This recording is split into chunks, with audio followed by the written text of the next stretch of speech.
बिस्मिल्लाहिर्रहमानिर्रहीम रब्बिश रह ली सदरी वयस्सिर ली अमरी वहलुल उक़दतम मिन लिसानी यफ़क़हू क़ौली रब्बि ज़िदनी इल्मा। प्रोग्राम हकीकत मां जो मेज़बान अब्दुल मोमिन मेमण। अॼु पाण गुफ़्तगू कयूं था इंसान जे हिक तारीख़ी अलमिये ते, ग़ुलामी। इंसान माउ जे पेटूं आज़ाद थी जनम वठंदो आहे। समाज जा मुख़्तलिफ़ गिरोह जिन खे असां इस्तेहसाली तबिक़ो था चऊं, जेके ॿियनि जी महिनत खे पंहिंजे कब्ज़े में आणे उन्हनि जे ज़िंदगीअ जे पोरे ते पंहिंजो जीअदान हासिल कंदा आहिनि। जिब्त, तागूत, इहे ॿ क़ुरान पाक जा इस्तिलाह आहिनि। इन्हनि जो मतिलबु आहे त उहे कुवतूं, ऐं कुवत हिकु फ़र्द वटि न हूंदी आहे, कुवत जे पस मंज़र में ग्रुप हूंदा आहिनि। जिन माण्हुनि जी सोचण जो अंदाज़ इहो हूंदो आहे त पूरी दुनिया जे ॻोल्हे ते मौजूदु क़ौमुनि जे ज़हीन ऐं बासलाहियत ऐं जिस्मानी पोरियो कंदड़ माण्हुनि जे पोरे ते सिर्फ़ ऐं सिर्फ़ उहे ॻच माण्हू तॻी सघनि जेके उन्हनि सभिनी माण्हुनि ते पंहिंजो कंट्रोल हासिल कनि था। पैगंबरनि जी जेका आमद थी आहे धरतीअ ते, उन्हनि जा मक़सद हमगीर हूंदा आहिनि। ज़िंदगी मुतनव्व क़िस्म जो हिकिड़ो रंग बरंगी दास्तान आहे, जंहिंमें मसलनि जा कंडा बि मौजूदु आहिनि, राहतुनि जा गुल बि मौजूदु आहिनि, ऐं गॾोगॾु अहिड़े क़िस्म जा अणलखा मसइला जिन में न ख़ुशबू आहे ऐं न बदबू आहे, जेके न कंडा आहिनि ऐं न गुल आहिनि। ईअं ज़िंदगी हिकु मजमूओ आहे अहिड़नि सिलसिलनि जो जेके इंसान जे चौधारी तसलसुल सां, तारीख़ी तसलसुल सां वारिद थींदा था वञनि।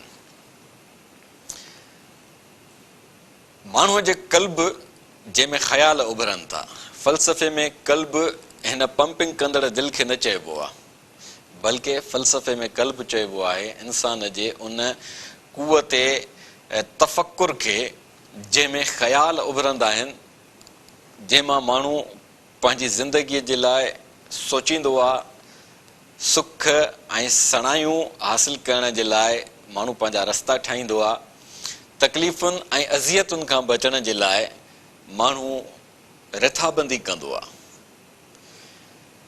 पैगंबर जेके बि आया, उन्हनि सभिनी जो मुतफ़क़ जेको पैगाम हुयो, उनखे क़ुरान पाक इस्लाम सॾियो आहे। इन दीन इंदल्लाहिल इस्लाम, त अल्लाह साईं वटि पसंदीदा ज़िंदगी गुज़ारण जो तरीक़ेकार जेको आहे सो इस्लाम आहे।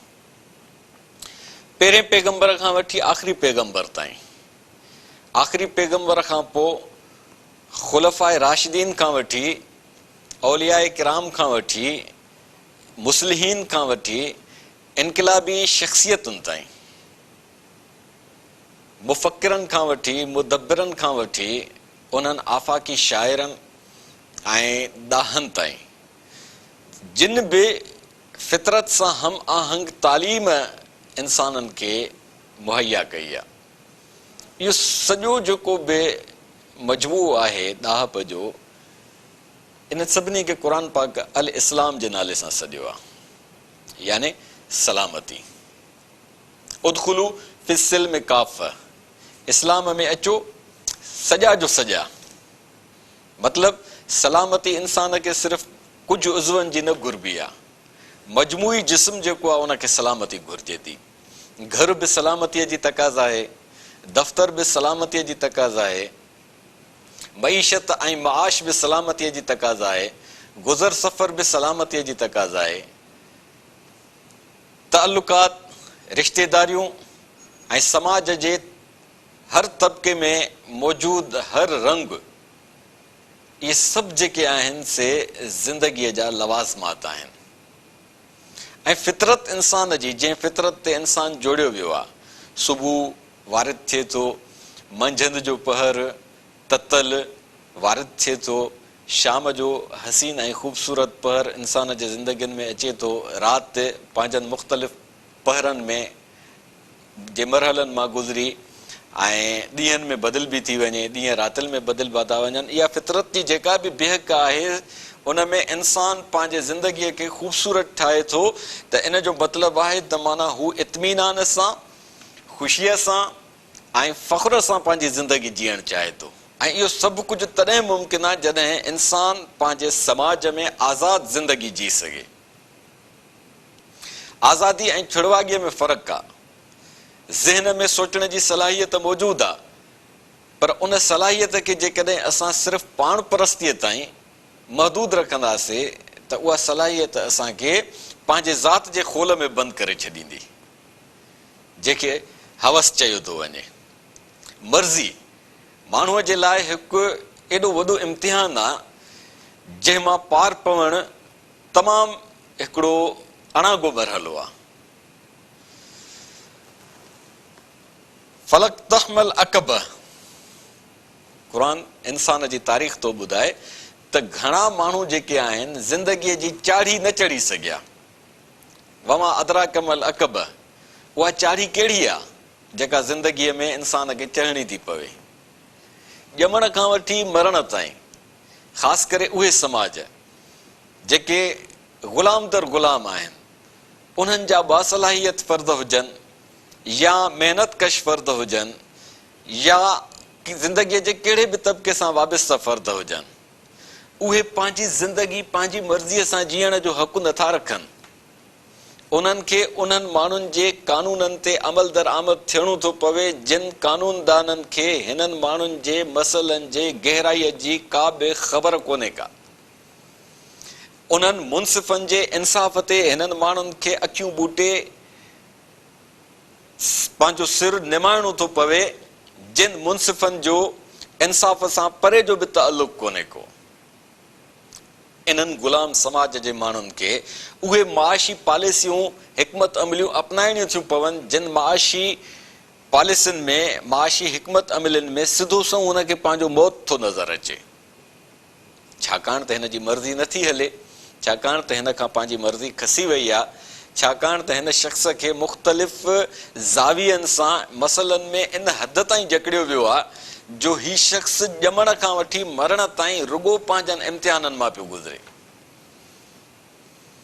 इहे इम्तिहान इंसान खे कहिड़े पासे था वठी वञनि, कॾहिं बग़ावत जे पासे वठी था वञनि, कॾहिं इताअत जे पासे था वठी वञनि, इताअत जे पासे ॾे घणो था वठी वञनि, फर्मा बरदारी था कराइनि, इन हद ताईं फर्मा बरदारी था कराइनि जो माण्हू पंहिंजे मर्ज़ीअ सां सोचण जो ज़ावियो ई ज़हन जे फोल्डर मां डिलीट करे थो छॾे।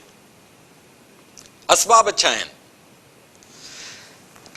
असबाबनि जे लाइ जेके इस्तेसाली कुवतूं आहिनि, इस्तेसाली कुवतुनि मां मक़सदु आहे जेके धरतीअ जा जेके बि रिज़्क़ जा वसीला आहिनि, रिसोर्सिस आहिनि, उहे पंहिंजे शिकंजे में महदूद था रखनि, उन्हनि ते सिर्फ़ु ऐं सिर्फ़ु पंहिंजो कंट्रोल था रखनि। पोइ आम माण्हू उन्हनि इदारनि में कमु करण ताईं मजबूर थी ऐं सिर्फ़ु एतिरी पघार ते आमादा थो थिए जंहिं मां हू पंहिंजे पेट जो में बुख जो ॿारणु विसाए सघे ऐं सुकून सां राति गुज़ारे सघे। पर इहा राति सुकून सां कीअं गुज़रबी जॾहिं ॿिए ॾींहं जा मसइला पहाड़नि वांगुरु करुखयूं बीठा हुजनि त माण्हू पुरसुकून निंड कीअं सुम्ही सघंदो? मसइलनि जा पहाड़ ज़हन ते खणी माण्हू सुम्ही पवे, सुबुह जो उथण सां मसइलनि जा पहाड़ साॻा माण्हू पंहिंजे ज़हन ते खणी वरी कम ते निकिरी वञे।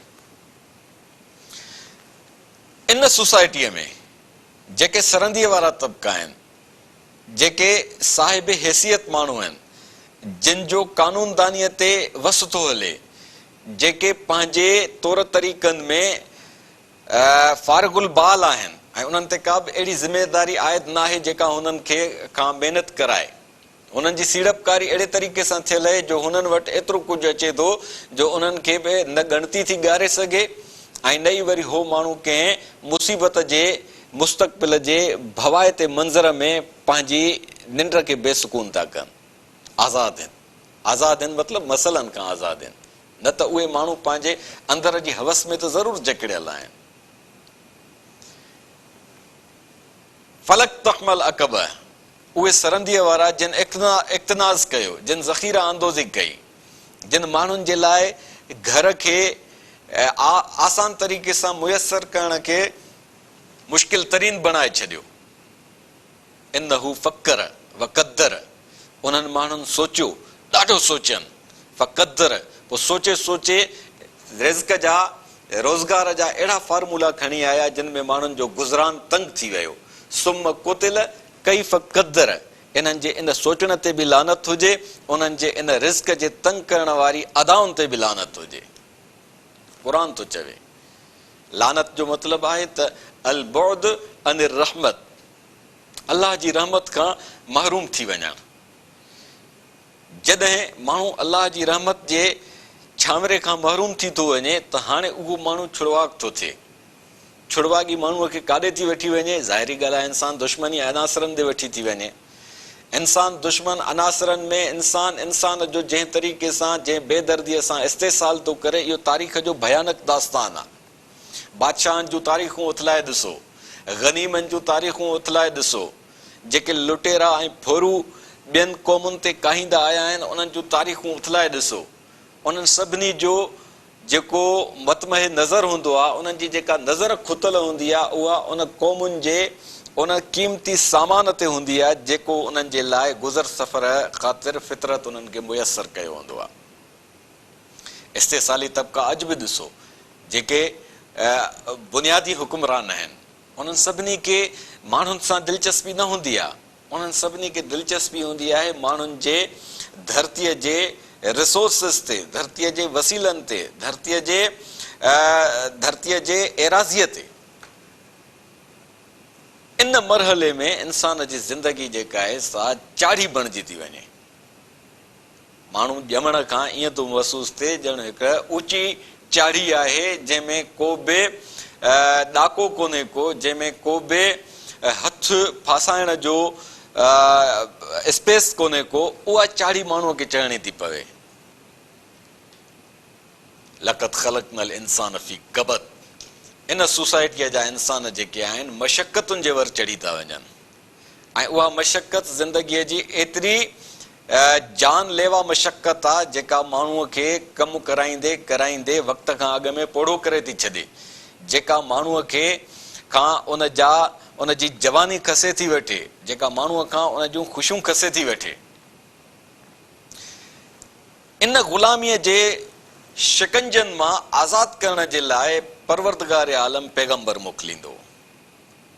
हज़रत इब्राहिम अलैहिस्सलाम जो जेको निमरूद सां मुकालमो आहे, उन मुकालमे में सिधो सऊं हज़रत इब्राहिम अलैहिस्सलाम जेका उनखे ॻाल्हि ॿुधाए थो त दुनिया में वहदत आहे, इंसानियत में वहदत आहे, तूं उन वहदत ते धाड़ो हयो आहे। याने माण्हुनि जे मथां जेका तोखे हुकुमरानीअ जी सलाहियत फितरत मुयसर कई आहे, उनखे तो मनफ़ी ज़ावियनि सां माण्हुनि जे लाइ ॾावण बणाए उन्हनि जे रूहनि में जेके तो उहे विधा आहिनि त माण्हुनि जो जीअण पंहिंजी मर्ज़ीअ सां न बल्कि तुंहिंजी मर्ज़ीअ सां मुमकिन थी पियो आहे, छो त रिसोर्सिस सभु तुंहिंजे हथ वस अची विया आहिनि।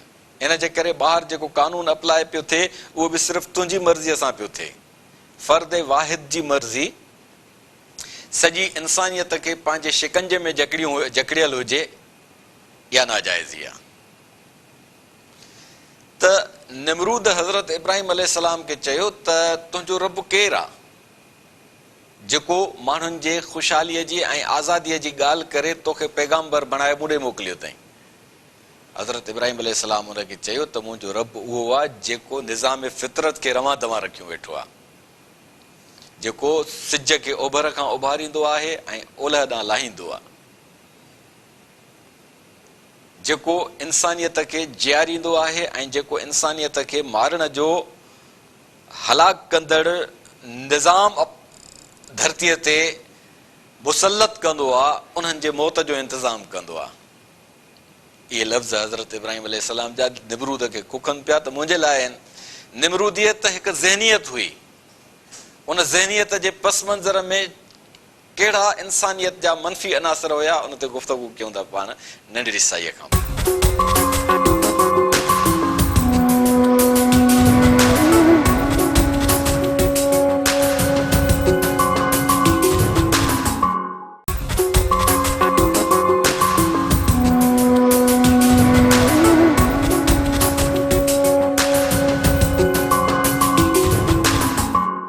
वेलकम बैक नाज़रीन।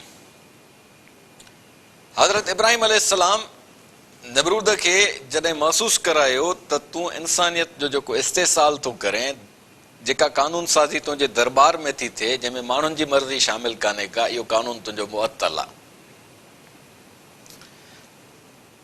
निमरूद जंहिं पंहिंजी दरबार में बुत तुराश रखिया हा, उन्हनि में हज़रत इब्राहिम अलैहिस्सलाम जो वालिद बि हुयो।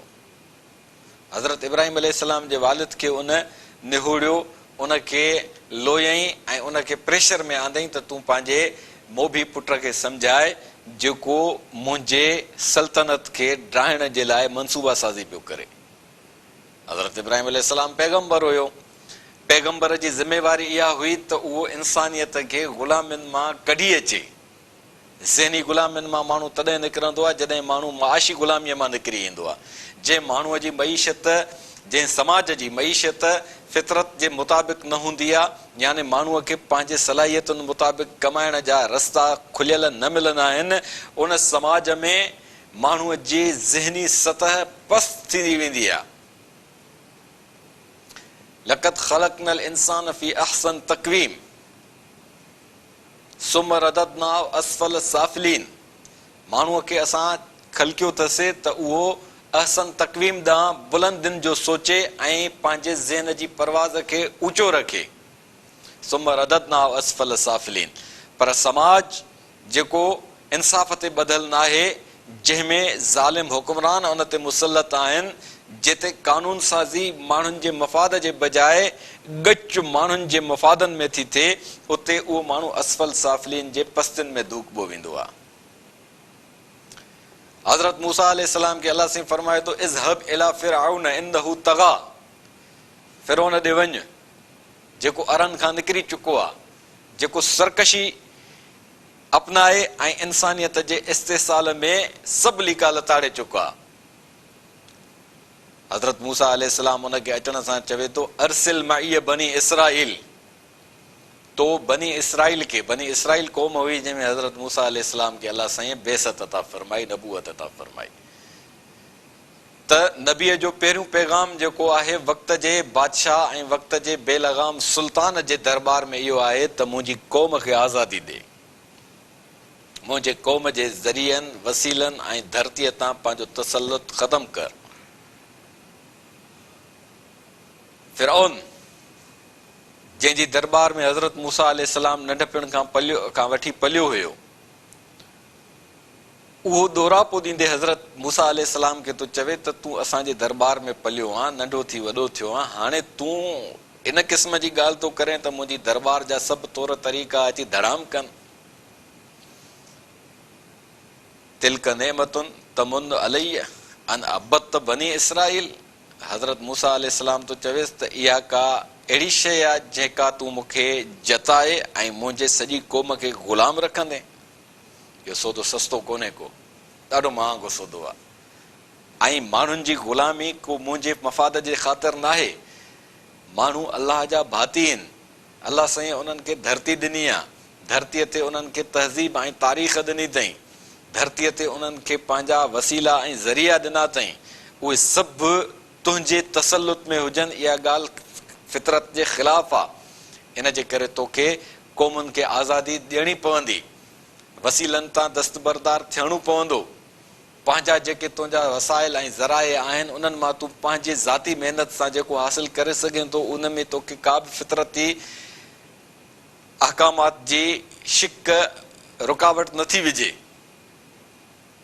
पोइ हज़रत मूसा अलैहिस्सलाम जी फिरौन सां झिक झिक शुरू थी थिए, मुज़ाहमत शुरू थी थिए, हज़रत इब्राहिम अलैहिस्सलाम जी निमरूद सां झिक झिक शुरू थी थिए, मुज़ाहमत शुरू थी थिए ऐं वहीअ जे तवसुत सां उन्हनि खे इंसाननि जी आज़ादी ऐं ख़ुशहालीअ जे लाइ पैगाम था मिलनि, जिन पैगामनि में इंसानी आज़ादीअ जी बिशारत ॾिनल आहे।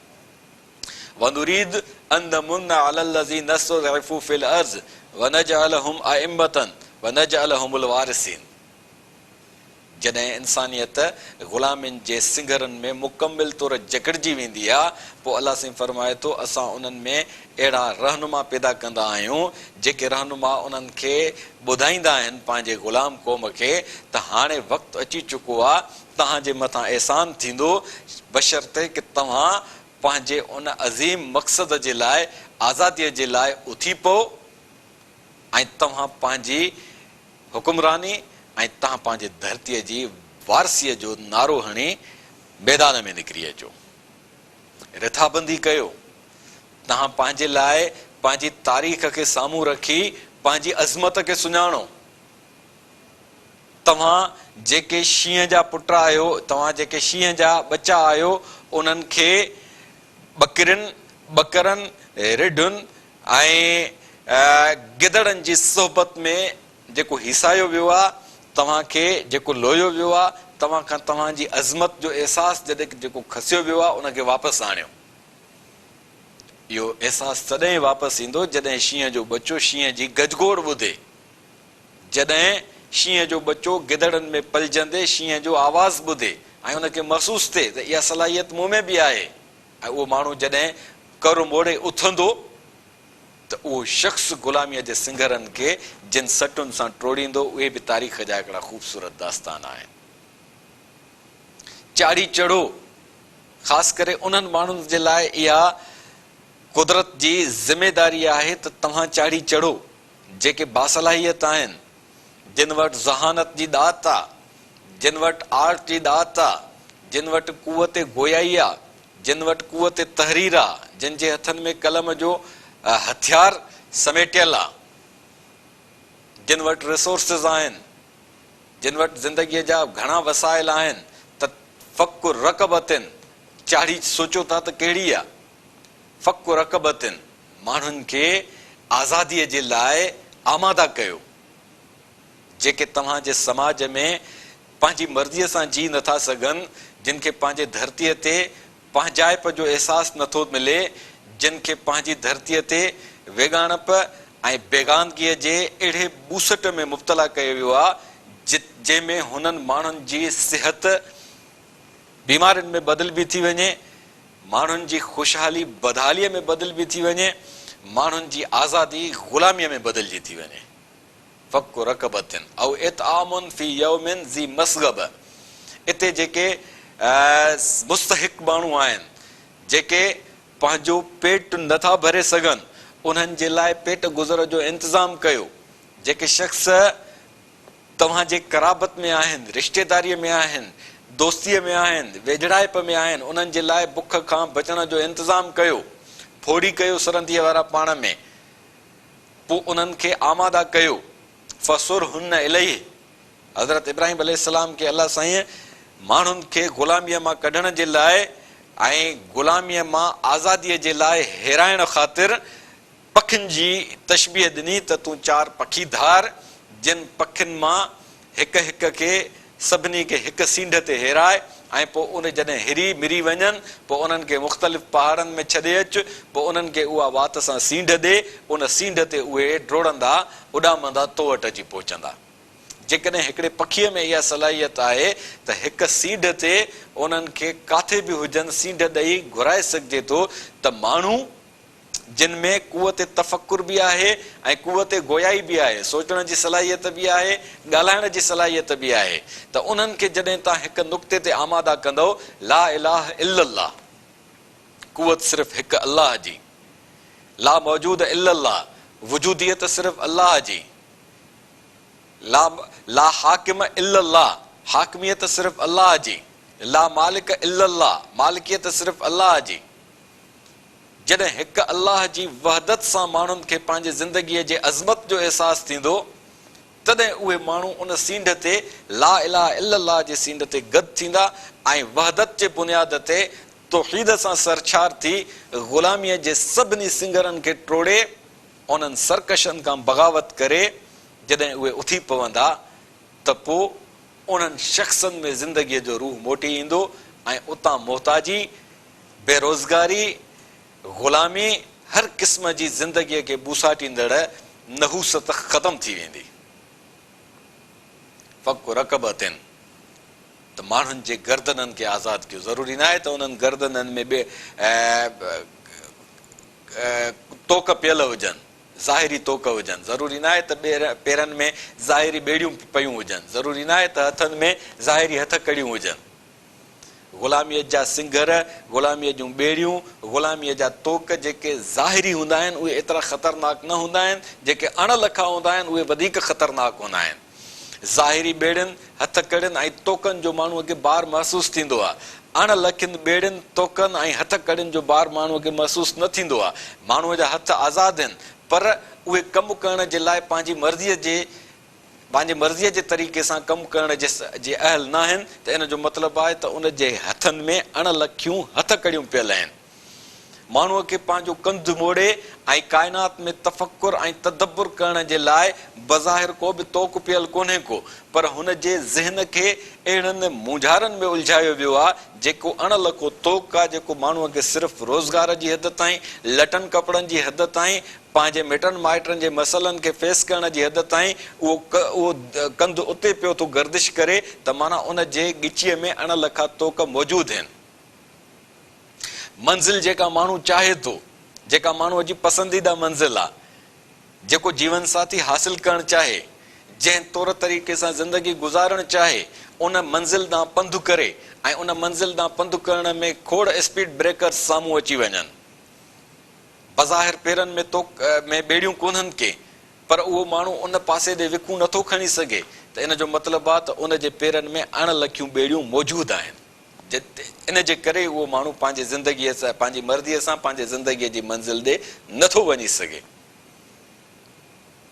ज़िंदगीअ जे अहिड़े ॿूसाईटींदड़ माहौल में केतिरा ई चाहत जा दास्तान विखरी ऐं हवाए मंसूर बणिजी विया, फिज़ा जी दज़ बणिजी विया, मंज़िल हासिल न करे सघिया। सबबु ग़ुलामीअ जी नहूसत। इंसान ख़ुशहालीअ जे सामान हूंदे बि पंहिंजे नसुलनि खे ख़ुशहाल न करे सघियो, सबबु ग़ुलामीअ जी नहूसत। इंसान मंज़िल खे अखियुनि सां ताड़ींदे बि मंज़िल खे हथु लाहे न सघियो, सबबु ग़ुलामीअ जी नहूसत। इंसान पंहिंजे ख़ूबसूरत अंदाज़ सां सोचे ऐं पंहिंजे सोचुनि खे इज़हारे उन मुताबिक़ माहौल जोड़ण जी सघ न सारे सघियो, सबबु ग़ुलामीअ जी नहूसत। फ़क़ु रक़बतिन। ईअं जेके अणलखनि तोकनि सां ॻिचियूं असांजूं सथियल आहिनि, ईअं जेके अणलखियुनि ॿेड़ियुनि सां असांजा पेर फाथल आहिनि, ईअं जेके अणलखनि ज़ंजीरनि सां असांजा हथ ॿधल आहिनि, उन्हनि सभिनी खे टोड़ण जे लाइ पैगंबर धरतीअ ते ईंदा हुआ, जेके माण्हुनि जे सोचुनि जे सलाहियतुनि खे उजागर बि कंदा हुआ, जेके शख़्सनि खे तौहीद जे नारे सां, ला इलाहा इल्लल्लाह जे सींढ ते हेराए वहदत जो सबक़ ॾेई इंसाननि सां प्यार करणु सेखारींदा हुआ, ॿियाईअ खे ॿख विझण खां उन्हनि खे नफ़रत सेखारींदा हुआ। यसरू वला तुअस्सिरू, इहा तालीम हूंदी त आसानियूं पैदा कयो, ॾुखियाइयूं पैदा न कयो। जॾहिं उन्हनि जो दौरु गुज़री थो वञे, पैगंबरनि जो दौरु भली गुज़री वञे, पर उन्हनि जो पैगाम त गुज़री नथो वञे।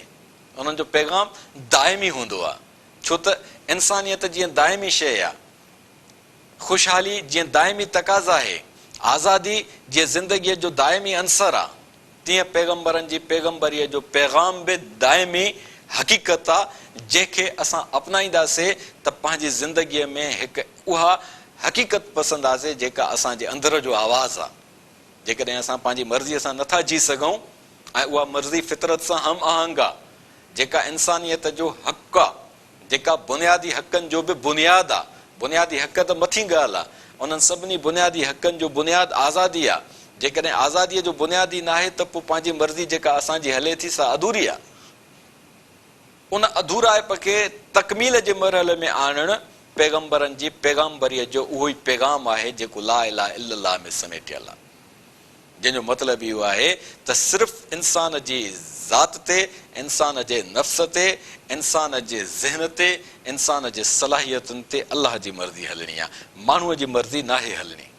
माण्हू जेका पंहिंजी मर्ज़ी हलाए थो उहा अशुह आहे, हवस आहे, उहा अल हवा आहे, सद आहे, जेके क़ुर बातिल थो करार ॾे, जेके क़ुर ठुकराए थो छॾे। क़ुर इंसाननि खे सॾे थो त ज़हननि खे बुलंद रखो उभ वांगुरु, जंहिंमें सितारनि जे सोचुनि जा तारा जगमग कंदे तव्हांजे ज़िंदगीअ में जोत पैदा कनि। क़ुर सॾे थो इंसान जे पंहिंजे सीने खे धरतीअ वांगुरु वशाल करण जे लाइ। क़ुर सॾे थो इंसाननि खे पंहिंजे ॿाहुनि खे पहाड़नि जे बल वांगुरु मज़बूत करण जे लाइ।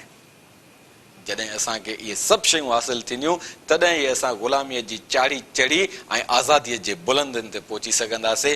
उते ई असांजी ज़िंदगीअ जी हक़ीक़ी राहत मौजूदु आहे, जंहिंजे लाइ असांखे पाण में हिकु थियणो पवंदो, जंहिंजे लाइ असांखे ॿियाईअ खे बख विझण जी आदत ख़तमु करणी पवंदी, मुनाफ़िक़त ख़तमु करणी पवंदी, ऐं सभ खां वॾी ॻाल्हि त पंहिंजे किरदार खे खुलियल किताब वांगुरु रखणो पवंदो त जीअं को बि माण्हू उन ॾे का बि मेरी आङुर खणी न सघे।